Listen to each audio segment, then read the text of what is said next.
हाय नमस्कार दोस्तों, क्या आप अपने बिजनेस और जीवन को बहुत आगे ले जाना चाहते हैं? क्या चाहते हैं आप कि अपने बिजनेस और जीवन में एक स्थिरता लाएं? क्या आप चाहते हैं कि हमेशा खुश रहें? क्या आप चाहते हैं कि स्ट्रेस फ्री रहें?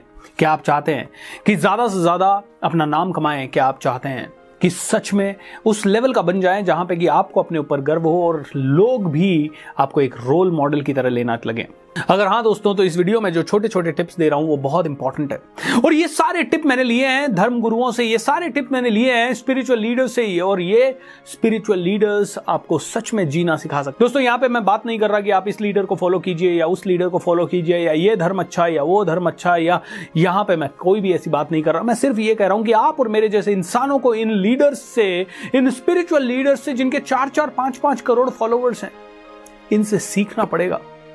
दोस्तों पहले तो एक सिंपल सी चीज सीखिए। एक सिंपल सा आदमी जिसको एमबीए नहीं आता, एक सिंपल सा आदमी जिसको मैनेजमेंट नहीं आता, जिसको पता नहीं है कि कैसे मैन्युफैक्चरिंग करते हैं, वो 10,000 करोड़ की कंपनी बना देता है। बाबा रामदेव।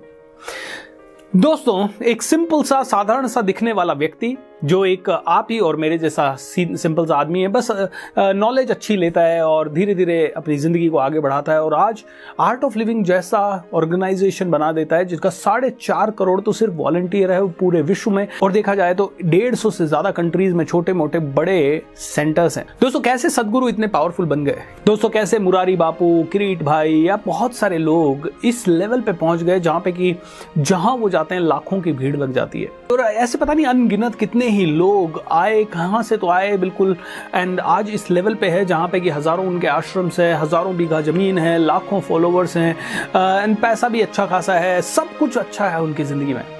तो क्या प्रिंसिपल्स है? अगर आपके और मेरे जीवन में ये प्रिंसिपल्स आ गए तो हम कहां पहुंच सकते हैं वो भी आपको समझना पड़ेगा। सो आइए पहला प्रिंसिपल की बात करते हैं। ये लोग हमेशा फ्रीडम को ज्यादा महत्व देते हैं, और इसीलिए पहले दिन से कॉन्शियसली ये अपनी जिंदगी को ऐसा बनाते हैं जिसमें ये फ्री रह सके। एंड इसके लिए जिस चीज का ये इस्तेमाल करते हैं उसे कहा जाता है मिनिमलिज्म, मतलब खुद के लिए कम से कम की चाह। दोस्तों आप देखिए जितने भी स्पिरिचुअल लीडर है क्या पहनते हैं? बिल्कुल सिंपल कपड़े। Simple is powerful. क्या ये पिज्जा बर्गर और इस तरह की जिंदगी जीते हैं? नो, बिल्कुल सिंपल खाना, most of the time fruits and most of the time simple भोजन। दोस्तों जितने कम में ये जिंदगी जीते हैं उतने ही ज्यादा ये खुश रहते हैं। सो दोस्तों the best part which I learn from these spiritual leaders is to be free. अगर आपको भी फ्री रहना है तो कम से कम में जीवन यापन करने की कोशिश कीजिए। अपने लिए कम की चाह है, मेरे पास एक जूता आ गया, दूसरा भी चाहिए, तीसरा भी चाहिए, ऐसा चाहिए वैसा चाहिए, मेरे पास इतने कपड़े आ गए फिर भी नया चाहिए, अरे मेरे पास इस पार्टी के लिए। इससे बेटर है सिंप्लिसिटी को अपना लीजिए। और ये सिर्फ ये स्पिरिचुअल लीडर्स की बात नहीं कर रहा हूं, टॉप लीडर्स वर्ल्ड के जो भी कॉर्पोरेट लीडर्स हैं वो भी आप देख लीजिए, दे लिव सिंपल। सो दोस्तों मिनिमलाइजेशन के कारण फ्रीडम आता है, मतलब फ्रीडम को आप प्रेफरेंस देंगे तो अपने आप कम से कम में आप जीवन जीना सीख जाएंगे। दूसरी चीज, ये स्पिरिचुअल लीडर्स जितने भी हैं they always have happy minds. क्यों? क्योंकि ये हमेशा मेडिटेशन करते हैं, क्योंकि ये हमेशा मुस्कुराते रहते हैं, क्योंकि ये हमेशा ये पढ़ते रहते हैं कि हाउ टू बी हैप्पी, ये सीखते रहते हैं हाउ टू बी हैप्पी, क्योंकि इन्होंने गीता जैसी चीजों को मास्टरी किया होता है, तो उसके कारण इनकी नॉलेज भी बहुत ज्यादा होती है। ये नॉलेजेबल होते हैं, और नॉलेजेबल से भी ज्यादा ये बुद्धिमान होते हैं। दोस्तों पढ़ के नॉलेज लाना तो कई लोगों ने कर लिया है, लेकिन ये सच में उस नॉलेज को अपनी जिंदगी में अप्लाई करना जानते हैं, यानी बुद्धिमानी से ये अप्लाई करते हैं, और इसी के कारण they are always happy, they are always bright, they are always fresh, हमेशा फ्रेश दिखेंगे, हमेशा हैप्पी दिखेंगे, स्ट्रेस फ्री दिखेंगे। ये सबसे बड़ी ताकत है। और ये कैसे आएगी? जब आप बुद्धिमान बनेंगे, यानी जो नॉलेज आपने ली है उसको अपनी जिंदगी में आपने अपनाया तो आप बुद्धिमान बनते हैं। तीसरा दोस्तों, they have immense amount of self control. बहुत जबरदस्त सेल्फ कंट्रोल उनका अपने ऊपर रहता है। कैसे दोस्तों? आप देखिए घंटों तक मेडिटेशन कर लेते हैं, जो मिल जाता है वो खा लेते हैं, खुश रहते हैं, ऐसा उनका कोई नखरा नहीं दिखाई देता, यही खाऊंगा, ऐसा ही खाऊंगा, वैसा ही खाऊंगा। जमीन पे भी सो जाते हैं, there is no problem at all. कम से कम कपड़ों में रह लेते हैं, there is no problem at all. Alright, क्या बोलना है, कितना बोलना है, कहां बोलना है, क्यों बोलना है, इसका जबरदस्त कंट्रोल। ऑलराइट, सो जीभ पे कंट्रोल, अपने सेंसेस पे कंट्रोल, अपने उठने बैठने पे कंट्रोल, मेडिटेशन में 3-3, 4-4, 5-5 घंटे बैठना, यानी अपने आप को कंट्रोल करना, अपने माइंड को एक पर्टिकुलर चीज पे काफी देर तक लगा लेना। Tremendous amount of self control. ये सेल्फ कंट्रोल आप भी प्रैक्टिस कर सकते हैं। जैसे कि आपको टीवी देखने की बहुत तलब हो रही है, अपने आप को रोकिए। ऑलराइट, इसको कहते हैं डिले द ग्रेटिफिकेशन, यानी कि जिस चीज से आपको तुरंत ऐसे प्रसन्नता मिलने वाली हो उसको डिले कीजिए। और ये स्पिरिचुअल लीडर्स करते हैं दोस्तों, and that makes their life super powerful. In fact इसके ऊपर बहुत बड़ा एक एक्सपेरिमेंट भी है दोस्तों, जिसको बोला जाता है मार्शमेलो एक्सपेरिमेंट। कुछ बच्चों को एक कमरे में रखा गया और उनको मार्शमेलो उनके सामने रखे गए और उनको बोला गया कि आपके पास 3 ऑप्शन है। ओके, अगर आपने ये मार्शमेलो अभी खाया, हाथों हाथ खाया, तो आपको 1 चॉकलेट मिलेगी, लेकिन आपने इसको 20 मिनट बाद खाया तो आपको 2 चॉकलेट मिलेगी। कुछ बच्चे थोड़ी सी देर रोकने की कोशिश करते ही उसके बाद तुरंत झपट पड़े, उन्होंने कहा भाड़ में गया, 2 चॉकलेट अभी तो खा लेते हैं, मार्शमेलो बहुत अच्छा लगता है, और 1 चॉकलेट पे सेटल हो गए। कुछ ऐसे बच्चे थे जिन्होंने अपने आप को 5-7 मिनट तो कंट्रोल कर लिया, लेकिन उसके बाद उन्होंने कहा नहीं यार अभी छोड़ो यार, देखा जाएगा। लेकिन कुछ ऐसे बच्चे थे जिन्होंने 15-20 मिनट तक अपना ध्यान उस मार्शमेलो से पूरा हटा के खेलने लग गए, मस्ती करने लग गए, एंजॉय करने लग गए, उनको याद ही नहीं आया मार्शमेलो। 20 मिनट के बाद उन्होंने मार्शमेलो खाया, उनको 2 चॉकलेट मिली। और बाद में फ्यूचर में इन बच्चों को स्टडी किया गया और पता लगा कि जिन लोगों ने 20 मिनट तक अपने आप को कंट्रोल कर लिया था या ध्यान हटा लिया था उस चीज से पूरा 20 मिनट के लिए, वो लोग जिंदगी में ज्यादा सफल हो पाए। यस दोस्तों, सेल्फ कंट्रोल बहुत पावरफुल है और स्पिरिचुअल लीडर्स में मैंने देखा है सेल्फ कंट्रोल कूट कूट के भरा है। ना सिर्फ स्पिरिचुअल लीडर्स में, किसी भी फील्ड के टॉप लीडर्स में, बट फिर भी एग्जाम्पल स्पिरिचुअल लीडर्स का इसलिए दे रहा हूं दोस्तों क्योंकि कई लोग स्पिरिचुअल लीडर्स के पास जाते हैं और सोचते हैं अरे स्पिरिचुअल बनना चाहिए। अरे यार, स्पिरिचुअल बनना मतलब यही है, स्पिरिचुअलिटी का रियल मतलब यही है, अपने ऊपर काबू पा लेना, अपने आप को प्योर करते जाना, यही रियल स्पिरिचुअलिटी है। Am I right wrong? एक और रीजन है जिसके कारण स्पिरिचुअल लोग बहुत तेजी से बढ़ते हैं, बहुत फास्ट बढ़ते हैं, क्योंकि वो लोग बिलीव करते हैं वर्ड ऑफ माउथ पे। वो लोग हैवी पब्लिसिटी वगैरह को बाद में करते हैं, लेकिन सबसे पहले उनका सबसे मेजर रीजन होता है जिसके कारण वो बढ़ते हैं, वो है वर्ड ऑफ माउथ। और वर्ड ऑफ माउथ क्यों आता है? क्योंकि उनके पास आया गया हर इंसान को वो खुशियां देते हैं, हर इंसान की लाइफ में वो वैल्यू ऐड करते हैं, हर इंसान को बराबर की वैल्यू फील होती है और कहीं पे भी ऐसा डिस्क्रिमिनेशन बहुत ज्यादा दिखाई नहीं देता। They are fair to everybody and they are down to earth my dear friends.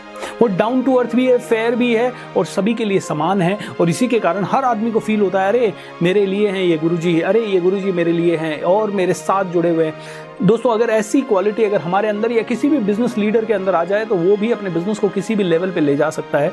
So being down to earth and being equal for everybody, ये दोनों क्वालिटीज बहुत ज्यादा जरूरी है और ये हर एक स्पिरिचुअल लीडर में या बहुतायत में देखने को मिलती है। मतलब अगर 1000 स्पिरिचुअल लीडर है तो मैं हो सकता है कि उनमें से 10-20 अच्छे नहीं हो, लेकिन 990 लीडर्स में ये देखने को मिलेगा दोस्तों। अगली जो 2 क्वालिटी है वो बहुत इंपॉर्टेंट है। पहली, वो हमेशा एंशिएंट प्रैक्टिसेस को, एंशिएंट कल्चर को प्रमोट करते हैं, क्योंकि वो जानते हैं जो पुराने जमाने में था वो ज्यादा अच्छा था हम सब के लिए, एंड उसी से हमारी जिंदगी ज्यादा बेहतर हो सकती है। जैसे कि जड़ी बूटियों को वो ज्यादा प्रमोट करते हैं, योगा वगैरह को ज्यादा प्रमोट करते हैं, एंड हमारे ट्रेडिशनल तरीकों से जीने के लिए वो हमें प्रेरित करते हैं। दोस्तों, हमें अपनी संस्कृति को बचाना है या धरोहर को बचाना है तो हमें वो करना पड़ेगा, और अगर हम अपनी धरोहर को नहीं बचा पाए तो हम सुखी भी नहीं रह पाएंगे। अगली क्वालिटी जो दोस्तों मुझे सबसे अच्छी लगती है वो है दे आर लाइक नेचर, या their nature is like nature. Nature के क्या क्या स्वभाव है? नेचर का स्वभाव है देते रहो देते रहो देते रहो देते रहो। ऑलराइट, मैंने कई सारे स्पिरिचुअल लीडर्स को देखा है, वो देते रहते हैं देते रहते हैं देते रहते हैं देते रहते हैं। नेचर का अगला स्वभाव क्या है? खुद अपने आप को भले परेशान कर लो लेकिन दूसरों के लिए ज्यादा से ज्यादा करो, खुद के लिए कुछ नहीं। जैसे पेड़ अपना फल नहीं खाता, नदी अपना पानी नहीं पीती, वैसे ही ये स्पिरिचुअल लीडर भी धोती कुर्ते में रहते हैं, सब कुछ रहते हैं, इनके जाने के बाद सारा फायदा दूसरे ही लोगों को होता है। ऑलराइट, और इस जीवन में भी बिल्कुल लिमिटेड में जिंदगी जीने के कारण अपने लिए पर्सनल लेवल पे ये कुछ भी ज्यादा नहीं करते। यस, इनके एम्पायर्स बहुत बड़े बड़े हो जाते हैं क्योंकि लाखों लोगों को सर्विस करने के लिए लाखों लोगों का इंफ्रास्ट्रक्चर तैयार होता है, तो उसको इंफ्रास्ट्रक्चर का हेल्प हजारों लाखों लोगों को होता है, कई लोगों के जीवन यापन वहां से होता है, लेकिन ये पर्सनली इनके बैंक अकाउंट भी कईयों के नहीं होते। M I right or wrong? सो दोस्तों, ये एक बहुत बड़ी चीज है जो हमें सीखना पड़ेगा कि लीडर का नेचर के जैसा होना चाहिए, और स्पिरिचुअल लीडर्स का असली में कईयों का नेचर के जैसा है, और उसी के कारण वो लोग इस लेवल पे पहुंच पाते हैं, इतने आगे बढ़ पाते हैं। क्योंकि जब आप नेचुरल हो तो नेचर का तो एक ही प्रिंसिपल है, जब आप एक बीज दोगे तो 1000 बीज वो आपको वापस देगी। जब ये खुले हाथ से, खुले दिल से दुनिया को हेल्प करते हैं तो दुनिया भी इनकी साथ हो जाती है, इनको हेल्प करने लगती है। Am I right or wrong? अगला क्वालिटी इन लोगों का दोस्तों, they are fearless, they are confident and they are compassionate. यानी कि इनमें से हर एक इंसान जो है स्पिरिचुअल लीडर्स, मैं देखता हूं कि बिल्कुल फियरलेस होते हैं। क्योंकि कोई है ही नहीं, कुछ है ही नहीं खोने के लिए, तो फियरलेस हो जाते हैं, कॉन्फिडेंट रहते हैं, जो बोलते हैं अपनी आइडियोलॉजी को प्रोटेक्ट करते हैं, जो बोलते हैं उसके ऊपर फर्म रहते हैं, किसी से डरते नहीं है, and at the same time they are always always always compassionate. गरीबों को भी प्यार करते हैं, अमीरों को भी प्यार करते हैं, जंतुओं को, जीव जंतुओं को भी प्यार करते हैं, कंपैशनेट रहते हैं, हमेशा ज़्यादा से ज़्यादा कंपैशनेट रहने की कोशिश करते हैं, या इस कंपैशन को अपने अंदर डेवलप करते हैं। जो ट्रू स्पिरिचुअल लीडर्स है दोस्तों, उनकी बात कर रहा हूं मैं। बहुत ज़्यादा दया, करुणा, शांति, दान, पुण्य, ये इनके बहुत बड़े बड़े पिलर्स हैं।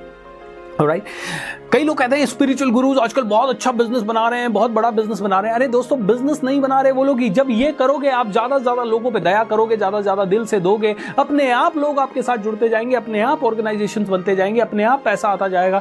पैसा इन सभी चीजों का बाय प्रोडक्ट है दोस्तों। दुनिया इनको आराम से पैसा देती है, दुनिया कहती है कि यार ये अच्छा इंसान है, अच्छा काम कर रहा है, इसको आगे बढ़ाना चाहिए, और दुनिया सच में जेन्युइनली अच्छे कामों को आगे बढ़ाना चाहती है दोस्तों। और ये स्पिरिचुअल लीडर से मैंने लास्ट चीज जो सीखी है वो ये है कि बहुत बड़ा विजन रखो। मैंने इतने सारे स्पिरिचुअल लीडर से मैं मिला हूं और मैंने हमेशा उनके मुंह से यही सुना है, देश को बेहतर बनाना है, दुनिया को बेहतर बनाना है, समाज को बेहतर बनाना है। बहुत कम मैंने उनसे ये सुना है कि अपना घर भरो या अपना पैसा ज्यादा से ज्यादा कमाओ या ज्यादा से ज्यादा बढ़ाओ। बहुत कम उनसे सुना है। उनसे जब कोई सवाल पूछता है, सर मुझे बहुत पैसा कमाना है, तो वो हंस देते हैं। वो डेफिनेटली कहते हैं यस, आपको पैसा कमाना चाहिए, पैसा इंपॉर्टेंट है। और ये सभी लोग समझते हैं कि पैसा इंपॉर्टेंट है, इसीलिए हर स्पिरिचुअल ऑर्गेनाइजेशन की व्यवस्था इस तरह से रहती है कि पैसा भी अंदर आता जाए, क्योंकि इनको पता है बिना पैसों के कुछ नहीं कर सकते। अगर आपके साथ लोग नहीं है तो आप अपनी फिलॉसफी जो कि दुनिया के लिए कल्याणकारी है उसको दुनिया तक पहुंचा नहीं सकते, इसलिए पैसा भी जरूरी है। लेकिन दोस्तों, ये हमेशा बात करते हैं बड़े विजन की, ग्रैंड विजन की। दुनिया को बदलना है, दुनिया को चेंज करना है, पूरे भारत को विश्व गुरु बनाना है, ये ग्रैंड फिलॉसफी की हमेशा बात करते हैं और यही फिलॉसफी के साथ ये जीते हैं। बहुत बड़ा विजन इनका होता है दोस्तों। दोस्तों, आज के वीडियो में इतना ही। लेकिन मैं कहूंगा कि अगर आप स्टूडेंट है, अगर आप व्यापारी है, अगर आप हाउसवाइफ है, अगर आप एक ऐसे नॉर्मल इंसान है जो कि जिंदगी में बहुत आगे बढ़ना चाहते हैं, तो स्पिरिचुअल गुरुओं को थोड़ा सा नोटिस कीजिए, वो कैसे जिंदगी जीते हैं। और वैसी जिंदगी अगर आपने जीना शुरू कर दिया तो मैं इतना कहूंगा कि स्लो ग्रोथ है फॉर श्योर शुरुआत में, लेकिन धीरे धीरे धीरे धीरे धीरे आपकी ग्रोथ बढ़ती जाएगी, क्योंकि जो भी लोग आपसे जुड़ेंगे वो आपके साथ दिल से जुड़ते जाएंगे। जब आपका विजन बड़ा होगा, जब आप सिंपल जिंदगी जिएंगे, जब आपका बिहेवियर नेचर जैसा होगा, आप क्लोज टू नेचर जिंदगी जिएंगे और आप दूसरों के लिए जिएंगे, तो डेफिनेटली आपका कल्याण होगा। आप में से हर एक इंसान ज्यादा बढ़ पाएगा। और ये सीक्रेट्स बिजनेसमैन को भी आगे बढ़ाने के लिए सबसे ज्यादा जरूरी है, ज्यादा से ज्यादा पैसा कमाने के लिए भी सबसे ज्यादा जरूरी है। सो दोस्तों, इनसे बहुत कुछ सीखने लायक है। इस वीडियो को ध्यान से देखिए, इसके बारे में मनन कीजिए, चिंतन कीजिए, और अगर अच्छा लगे तो दोस्तों को भी फॉरवर्ड कीजिए।